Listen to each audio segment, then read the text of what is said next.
우리 함께 나눌 말씀은 신명기 24장에 있는 말씀입니다. 신명기 24장도 지금 모세가 이스라엘 백성들에게 설명하는 율법에 대한 설명입니다. 어떻게 보면 하나님을 믿는 사람들은 어떤 기준을 가지고 살아야 되는가, 도덕과 윤리라고 할 수 있죠. 레위기 말씀에 나오는 이런 율법들을 다시 설명하는 것입니다. 그래서 거기 24장 1절부터 보시면요, 여자들을 보호하는 법을 말씀하십니다. 고대 시대 그 당시에는 남자들이 주로 주관을 하는 그런 시대이기 때문에 여자들에 대한 어떤 보호가 없었습니다. 법을 통해서 보호하는 법이 없었죠. 그래서 남편이 결혼을 해도 마음에 들지 않으면 버리거나 죽일 수 있었고 다른 여자를 또 취할 수도 있는 거죠. 그래서 이제 이 아내를 보호하기 위해서 여자를 함부로 대하거나 죽이지 못하고 이혼할 수 있는 법을 정해 주신 겁니다. 이 이혼에 대한 규례는 그 당시에 어떤 권한이 없는 여자들을 보호하기 위한 법이죠. 그래서 여자들을 함부로 이렇게 내쫓지 못하도록 이렇게 이혼을 해서 생명을 살리는 그런 역할을 하게 된 겁니다. 근데 이 이혼한 여자가 다른 사람과 또 결혼할 수 있는데 다른 사람과 결혼한 뒤에 그 남편이 혹시 또 죽으면 원래 전 남편에는 돌아가지 못하도록. 왜 그러냐면 아내가 싫어서 죽이려고 하다가 법 때문에 이혼을 했는데 다른 남자와 살다가 또 돌아오게 되어지면 원래 처음도 대우를 받지 못했는데 다른 남자가 살다 돌아오면 절대 또 대우해 줄 수가 없는 거예요. 그래서 내가 먹고 살 데가 없다고 다시 돌아가게 되면 반드시 멸시를 받게 되어 있습니다. 그래서 그 다시 본 남편에게 돌아가지 못하는 법까지 만들어 준 거예요. 그래서 여인이 다른 가정을 꾸릴 수 있도록 그런 법을 허락하신 것입니다. 그래서 24장 1절에 보면 사람이 아내를 맞이하여 데려온 후에 그에게 숙제되는 데 있음을 발견하고 그를 기뻐하지 아니하면 이혼 정서를 써서 그 손에 주고 그를 자기 집에서 보낸다고 돼 있죠. 그래서 이런 법을 통해서 여자를 남편이 죽이지 못하도록 그렇게 법으로 보호하게 되는 겁니다. 그리고 이제 3절에 둘째 아내에게 결혼했을 때 그 남편이 죽었다고 해서 전 남편에게 가면 안 된다. 이런 법도 만들어준 거예요. 가면 반드시 멸시를 당하게 돼 있고 죽게 되어 있습니다. 그래서 이런 아내를 보호하는 법, 이것 때문에 나중에 이혼을 정당화하는 법으로 변질되기 시작하죠. 그래서 예수님께서 아내를 정당한 사유 없이 버리면 안 된다 하는 율례를 다시 설명하신 것입니다. 신약에 가면 이 얘기가 나올 겁니다. 그리고 24장 5절에 보면 신혼에 대한 규례가 나오죠. 결혼했을 때 1년 동안은 다른 일을 하지 못하도록 아내와 함께 미래를 설계하고 좋은 관계를 유지할 수 있도록. 원래 신혼의 1년이 제일 중요하거든요. 그때 성격 차이, 맞지 않는 것들, 이것들을 해결하고 관계를 잘 유지할 때 평생을 살게 되는데 그 1년 동안 밖에 다닌다고 가정을 돌보지 못하게 되면 결국은 그것이 상처가 되어서 평생을 힘든 부부 생활을 하게 되는 겁니다. 그래서 이게 지혜롭게 하려면 24장 5절에 있는 것처럼 1년 동안은 이 부부가 더 중심이 될 수 있도록 그런 규례를 주신 겁니다. 이것도 우리 젊은이들에게 꼭 필요한 것들이죠. 그 다음에 6절 이하에 보시면 맷돌 윗짝이나 맷돌이나 그 윗짝을 전당 잡으면 안 된다. 가난한 사람들 맷돌을 갈아서 양식을 해먹기 때문에 그런 필수적인 가정에 필요한 것들을 전당 잡아가면 안 된다. 거기 보정물로 잡아가면 안 된다. 가난한 자를 위한 규례죠. 7절에 사람을 유인해서 거기 종으로 삼는 것, 유괴범을 말하죠. 반드시 사형이다. 심판을 받는다. 이것도 율법에 나오는 겁니다. 다른 사람의 자녀를 유괴하거나 사람을 돈으로 받고 팔면 안 된다. 이게 규례입니다. 법입니다. 지금도 엄하게 다루고 있죠. 그 다음에 24장 8절에 보시면 나병에 대한 규례가 나오는데요. 이 나병의 규례는 레위기 13장, 14장에 자세히 설명이 되어 있습니다. 그래서 오늘 신명기에는 제사장에게 제사장이 가르치는 대로 해라 그렇게 되어 있죠. 레위 사람 제사장이 너에게 가르치는 대로 하면 된다. 레위기에 다 기록되어 있기 때문에 그렇습니다. 그 다음에 10절에 보면 네 이웃에게 무엇을 구워줄 때 너는 그 집에 들어가 전당물을 취하지 말고 밖에 서서 네게 꾸는 자가 전당물을 밖으로 가지고 나가서 내게 줄 것이며 그가 가난한 자이면 그는 그의 전당물을 가지고 가지 말고 해질 때 전당물을 반드시 그에게 돌려주라. 가난한 자니까 뭐 별 물건이 없잖아요. 근데 그 가난한 자에게 빚을 갚지 않는다고 어떤 담보물을 빼앗아 가는 것은 옳지 않다. 그래서 13절 잘 보시면요. 해질 때 그 전당물을 반드시 그에게 돌려줄 것이라. 그리하면 그가 그 옷을 입고 자며 너를 위하여 축복한다. 이렇게 돼 있죠. 이 일이 내 하나님 여 앞에 공의로움이다. 가난한 자가 어려움 당했을 때 그 박대하지 않고 그를 배려해 주면 그 가난한 자가 그 사람을 위해서 복을 빌어 주면 하나님이 그걸 들어주신다. 그래서 그런 삶을 살아라는 것입니다. 가난한 사람 그것을 억지로 빼앗으려고 하면 안 된다는 거죠. 이게 하나의 존중 여기는 마음, 이게 규례입니다. 이런 법을 가지고 살아라는 겁니다. 그래서 우리가 이 사회가 사람의 생명을 소중히 여기로 또 존중히 여기는 다른 사람을 존중히 여기는 사회가 되도록 그게 법이 되도록 우리가 기도해야 되는 겁니다. 그 다음에 14절에 보면 가난한 자에 대한 규례죠. 품꾼은 너희 형제든지 네 땅 성문 안에 우거하는 객이든지 학대하지 말고 품삯은 당일에 주라. 일당은 그날 줘야 된다. 그래서 거기 15절 끝에 보시면 그가 너를 여호와께 호소하지 않게 하라. 그렇지 않냐면 그것이 네게 죄가 되리라. 그래서 가난한 자 어렵게 일하는 사람들 돈 있다고 월급도 안 주고 그렇게 막 함부로 대하면 그 사람이 하나님께 호소해 버리면 하나님께서 그걸 심판한다는 거죠. 그래서 그게 죄가 된다는 겁니다. 그래서 가난한 자에게 우리 돈 있는 사람들이 함부로 대하면 안 된다 하는 게 규칙이라는 겁니다. 그 다음에 16절에 가면 죄는 아버지가 아들에게 유전시키는 게 아니다. 그래서 아버지의 죄가 자식에게 넘어가지 않는 것이다. 여러분, 죄는 유전이 되는 게 아닙니다. 그 죄는 그 사람이 담당하는 겁니다. 그래서 내가 어려운 집안에 아니면 죄인의 집안에 태어났다고 해서 불신 가정에 태어났다고 해서 내가 하나님을 내가 믿어도 안 되겠구나 이렇게 하면 안 된다는 거죠. 내가 열심히 하고 내가 제대로 믿으면 내 복을 받게 되는 겁니다. 그래서 죄가 대를 넘어가지 않는다. 이것을 꼭 기억해야 됩니다. 우리나라에서는 이 저주가 뭐 그 가게에 흐른다 이렇게 하는데 그건 성경적이지 않다는 거예요. 축복도 흐르지 않고 저주도 그 가게에 흐르지 않습니다. 단지 그런 분위기가 있을 뿐이죠. 그렇지만 내가 바른 믿음만 가지면 바른 복을 받을 수 있다고 성경에 기록이 되어 있습니다. 그리고 17절에 보시면 객과 고아의 송사를 억울하게 하지 말라. 가난한 자의 송사를 억울하게 하지 말라. 그렇게 말하죠. 그래서 이 가난한 자에 대한 배려를 얘기하는 겁니다. 19절에도 보면 곡식 뺄 때 가난한 자를 위해서 남겨두라. 그리고 20절에 감람나무를 떨 때도 그게 객과 고아 과부를 위해 남겨두고 포도원을 딸 때도 포도원에 포도를 딸 때도 가난한 자를 위해 남겨두라. 레위기 19장에 나오는 율례죠. 가난한 자를 항상 배려하는 삶을 살아야 된다. 이게 성도의 삶이라. 그래야 복을 받을 수 있는 겁니다. 그래서 지금 24장에 나오는 대로 사회 규범 또는 율법 설명, 우리가 성도가 이런 기준을 가지고 세상을 살아야 된다. 그리고 15장에도 보시면요. 그리고 25장에도 보시면 여전히 율법 설명이 나옵니다. 거기 보시면 사람들 사이에 시비가 생겨 재판을 청하면 재판장은 그들을 재판하여 의인은 의롭다, 악인은 정죄할 것이며, 그래서 의인은 의롭다 하고 악인은 그 죄를 물어야 된다. 이게 공의죠. 공의롭게 재판하는 게 재판장이죠. 돈 있다고 봐주고 가난하다고 벌을 주고 이렇게 하면 안 된다는 거죠. 그 유정무죄, 무전유죄, 이게 잘못된 사회 관행이죠.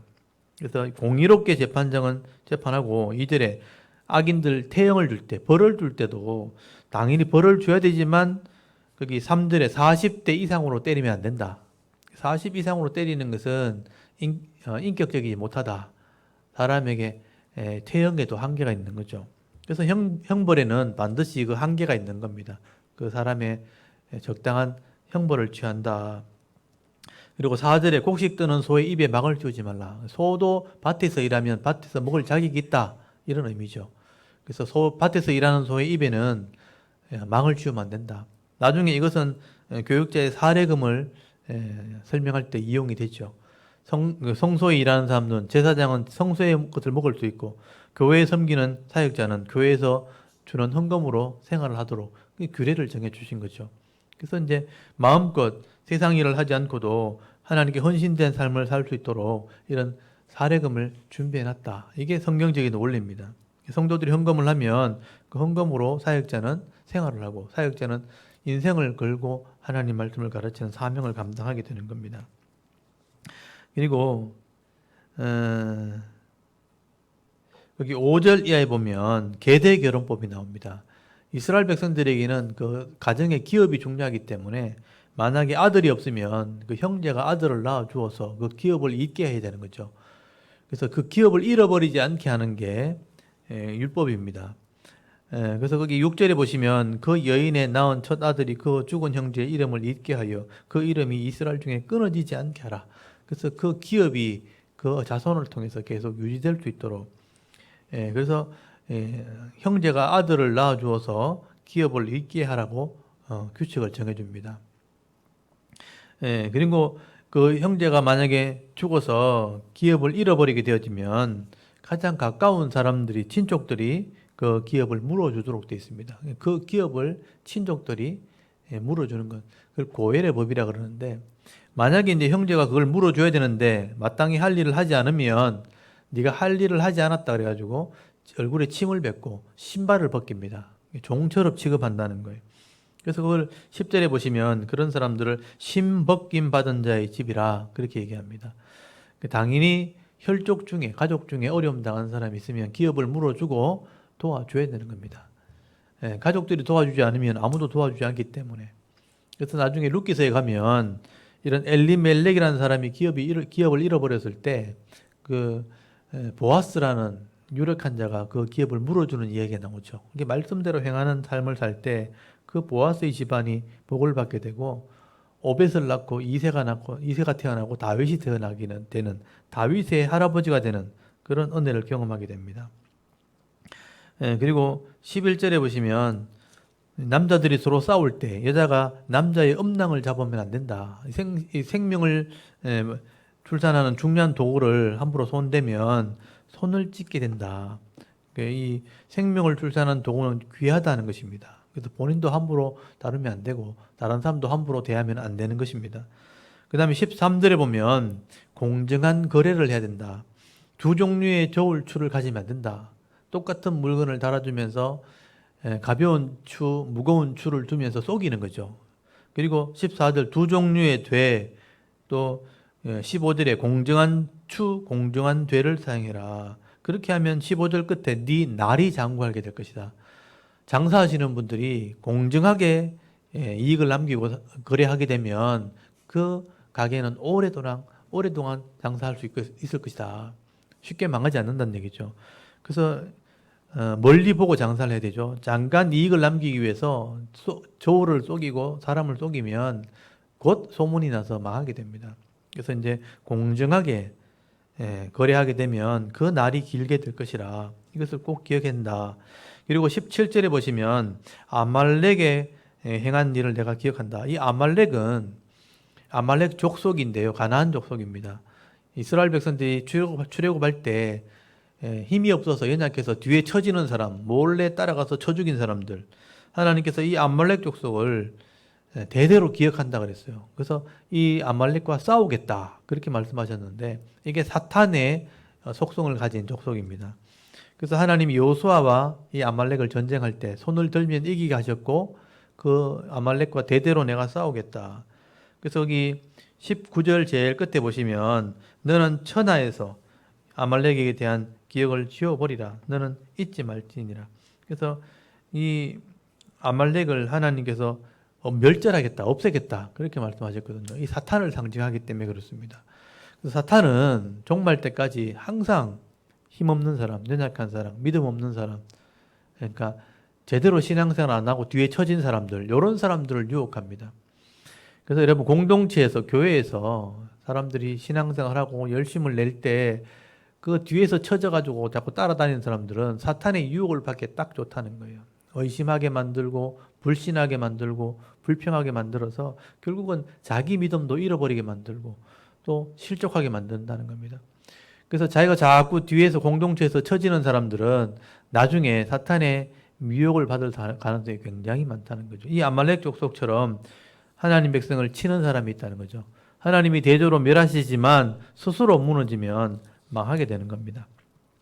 그래서 이 25장도 사람들 사이에 살면서 지켜야 될 규례, 규칙들을 설명한 거죠. 26장도 첫 것을 드리는 또 11주 예물 드리는 이 헌금에 대한 원리를 26장에 설명하는데 요거는 이제 다음 주에 다음 오후 성경 낭독 예배 때 설명을 드리도록 하겠습니다.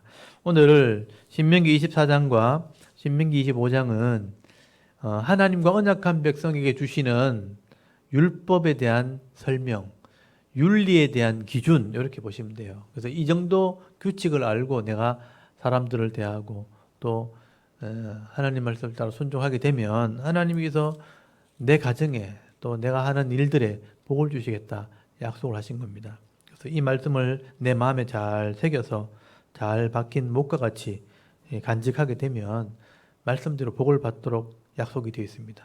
오늘도 말씀을 함께 읽을 때 이 말씀을 묵상하시면서 이 말씀을 따라 순종하는 백성이 될 수 있도록 여러분 기도할 수 있길 바랍니다.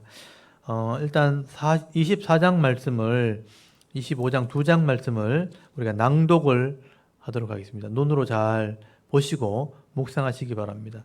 일단 토라 손이 있으면 이렇게 같이 꺼내쳐서 짚어가면서 신명기 24장 25장 2장 말씀을 낭독을 하도록 하겠습니다. 신명기 24장. 사람이 아내를 맞이하여 데려온 후에 그에게 수치되는 일이 있음을 발견하고 그를 기뻐하지 아니하면 이혼 증서를 써서 그의 손에 주고 그를 자기 집에서 내보낼 것이요. 그 여자는 그의 집에서 나가서 다른 사람의 아내가 되려니와 그의 둘째 남편도 그를 미워하여 이혼 증서를 써서 그의 손에 주고 그를 자기 집에서 내보냈거나 또는 그를 아내로 맞이한 둘째 남편이 죽었다 하자. 그 여자는 이미 몸을 더럽혔은즉 그를 내보낸 전 남편이 그를 다시 아내로 맞이하지 말지니 이 일은 여호와 앞에 가증한 것이라. 너는 내 하나님 여호와께서 내게 기업으로 주시는 땅을 범죄하게 하지 말지니라. 사람이 새로이 아내를 맞이하였으면 그를 군대로 내보내지 말 것이요 아무 직무도 그에게 맡기지 말 것이며 그는 1년 동안 한가하게 집에 있으면서 그가 맞이한 아내를 즐겁게 할지니라. 사람이 맷돌이나 그 윗짝을 전당 잡지 말지니 이는 그 생명을 전당 잡음이니라. 사람이 자기 형제 곧 이스라엘 자손 중 한 사람을 유인하여 종으로 삼거나 판 것이 발견되면 그 유인한 자를 죽일지니 이같이 하여 너희 중에서 악을 제할지니라. 너는 나병에 대하여 상가서 레위 사람 제사장들이 너희에게 가르치는 대로 내가 힘써 다 지켜 행하되 너희는 내가 그들에게 명령한 대로 지켜 행하라. 너희는 애굽에서 나오는 길에서 내 하나님 여호와께서 미리암에게 행하신 일을 기억할지니라. 내 이웃에게 무엇을 구워줄 때에 너는 그의 집에 들어가서 전당물을 취하지 말고 너는 밖에 서 있고 내게 꾸는 자가 전당물을 밖으로 가지고 나와서 내게 줄 것이며 그가 가난한 자이면 너는 그의 전당물을 가지고 자지 말고 해질 때에 그 전당물을 반드시 그에게 돌려줄 것이라. 그리하면 그가 그 옷을 입고 자며 너를 위하여 축복하리니 그 일이 내 하나님 여호와 앞에서 내 공의로움이 되리라. 곤궁하고 비난한 품꾼은 너희 형제든지 내 땅 성문 안에 우거하는 객이든지 그를 학대하지 말며 그 품삯을 당일에 주고 해진 후까지 미루지 말라. 이는 그가 가난함으로 그 품삯을 간절히 바람이라. 그가 너를 여호와께 호소하지 않게 하라. 그렇지 않으면 그것이 내게 죄가 될 것임이라. 아버지는 그 자식들로 말미암아 죽임을 당하지 않을 것이요 자식들은 그 아버지로 말미암아 죽임을 당하지 않을 것이니 각 사람은 자기 죄로 말미암아 죽임을 당할 것이니라. 너는 객이나 고아의 송사를 억울하게 하지 말며 과부의 옷을 전당 잡지 말라. 너는 애굽에서 종되었던 일과 내 하나님 여호와께서 너를 거기서 속량하신 것을 기억하라. 이러므로 내가 내게 이 일을 행하라 명령하노라. 내가 밭에서 곡식을 벨 때에 그 한 뭇을 밭에 잊어버렸거든 다시 가서 가져오지 말고 나그네와 고아와 과부를 위하여 남겨두라. 그리하면 내 하나님 여호와께서 내 손으로 하는 모든 일에 복을 내리시리라. 내가 내 감람나무를 떤 후에 그 가지를 다시 살피지 말고 그 남은 것은 객과 고아와 과부를 위하여 남겨두며 내가 내 포도원에 포도를 딴 후에 그 남은 것을 다시 따지 말고 객과 고아와 과부를 위하여 남겨두라.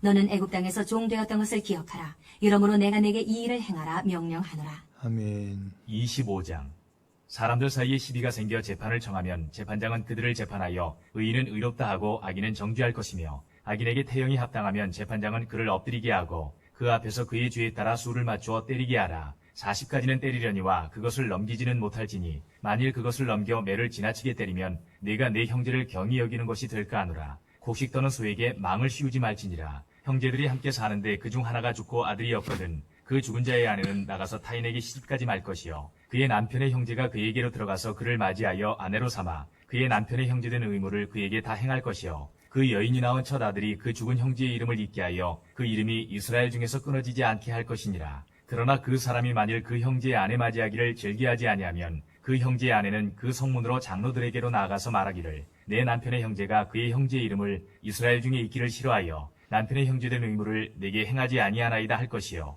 그 성읍 장로들은 그를 불러다가 말할 것이며 그가 이미 정한 때대로 말하기를 내가 그 여자를 맞이하기를 즐겨하지 아니하노라 하면 그의 형제의 아내가 장로들 앞에서 그에게 나아가서 그의 발에서 신을 벗기고 그의 얼굴에 침을 뱉으며 이르기를 그의 형제의 집을 세우기를 즐겨 아니하는 자에게는 이같이 할 것이라 하고 이스라엘 중에서 그의 이름을 신 벗김 받은 자의 집이라 부를 것이니라. 두 사람이 서로 싸울 때에 한 사람의 아내가 그 치는 자의 손에서 그의 남편을 구하려 하여 가까이 가서 손을 벌려 그 사람의 음낭을 잡거든 너는 그 여인의 손을 찍어버릴 것이고 내 눈이 그를 불쌍히 여기지 말지니라. 너는 내 주머니에 두 종류의 저울주 곧 큰 것과 작은 것을 넣지 말 것이며 내 집에 두 종류의 돼 곧 큰 것과 작은 것을 두지 말 것이요 오직 온전하고 공정한 저울주를 두며 온전하고 공정한 되를 둘 것이라. 그리하면 내 하나님 여호와께서 네게 주시는 땅에서 내 날이 길리라. 이런 일들을 행하는 모든 자 악을 행하는 모든 자는 내 하나님 여호와께 가증하니라. 너희는 애굽에서 나오는 길에 아말렉이 내게 행한 일을 기억하라. 곧 그들이 너를 길에서 만나 내가 피곤할 때에 내 뒤에 떨어진 약한 자들을 쳤고